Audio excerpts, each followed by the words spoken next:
देखो, ये बहुत मोदी जी ने जो उनका भविष्य की योजना थी, उसके हिसाब से देश के लिए वो सोचते रहते हैं। उसके हिसाब से बड़ा अच्छा उन्होंने डिसीजन लिया है और कैबिनेट ने लिया है। और इससे आप समझिए कि देश के विकास 4 गुनी रफ्तार से होने लगेगा, क्योंकि पूरे समय में कहीं ना कहीं देश चुनावी रचना में रहता है। उसके कारण पूरे देश की व्यवस्था उसमें लगती है और काफ़ी समय इसके लिए चला जाता था।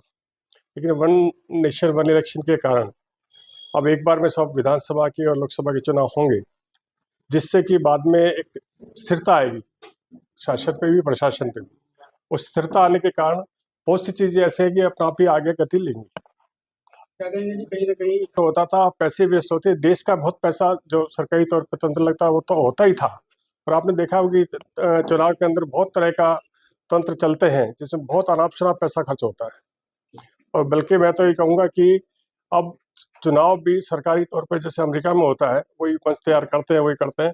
ऐसी भी अगर योजना होती है तो और अच्छा रहेगा, सरकारी तौर पर और लोगों का पैसा खर्च ना हो, और सबका, गरीब भी और अमीर भी, जो अच्छी मानसिकता रखता है, राजनीति में अच्छा काम करना चाहता है, वो आगे बढ़ के काम कर सके देश के लिए।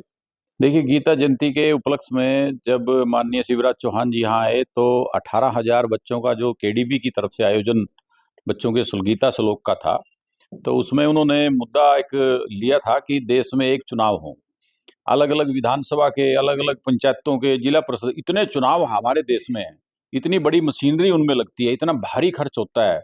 एक प्रदेश में चुनाव के साथ साथ दूसरे प्रदेशों की मशीनरी लगती है, कार्यकर्ता लगते हैं, आम आदमी लगता है। तो इन सब का ध्यान माननीय मोदी जी ने अपने देश के लोगों के लिए सामने लेकर आए कि क्यों ना एक देश में एक ही चुनाव हो, एक ही समय पर हो।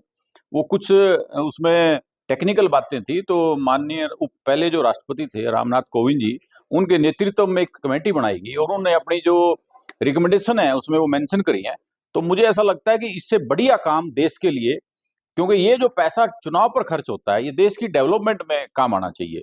तो ये बहुत अच्छा विषय माननीय प्रधानमंत्री जी ने कल कैबिनेट में पास किया है और मुझे लगता है कि पार्लियामेंट का विपक्ष के लोगों को भी इसको सहयोग करना चाहिए, विपक्ष के लोगों को सहर्ष स्वीकार करना चाहिए कि इतना बड़ा विषय ये देश के हित का है, ना हमारी पार्टी का है ना विपक्ष का है, ये देश के लिए है, तो ये लागू होना ही चाहिए।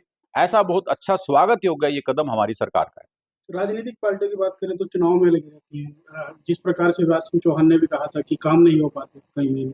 बिल्कुल, ये मैंने कहा ना, अब जिस भी प्रदेश में चुनाव हुआ, हरियाणा में चुनाव था, पूरे देश की मशीनरी यहाँ पर लगी, चाहे कोई सी पार्टी। अब कहने के लिए कोई कहता रहे कि नहीं नहीं ये सिर्फ बीजेपी का यहाँ तंत्र था, नहीं, ऐसा नहीं है। सारी जगह महाराष्ट्र में था, सारे देश की पार्टियां लगी।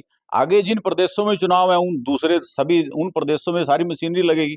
तो एक अच्छा संदेश है कि चुनाव एक बार हो जाए, निमट जाए, उसके बाद सभी मिलकर डेवलपमेंट पर काम करें, विकास पर काम करें, इस देश की जनता के लिए काम करें। ये माननीय प्रधानमंत्री नरेंद्र मोदी जी का और हमारी सरकार हरियाणा सरकार ने भी इसमें पुरजोर, माननीय मुख्यमंत्री नायब सैनी जी के नेतृत्व में पुरजोर अपना समर्थन दिया है कि बिल्कुल ये लागू होना ही चाहिए हर व्यक्ति के लिए।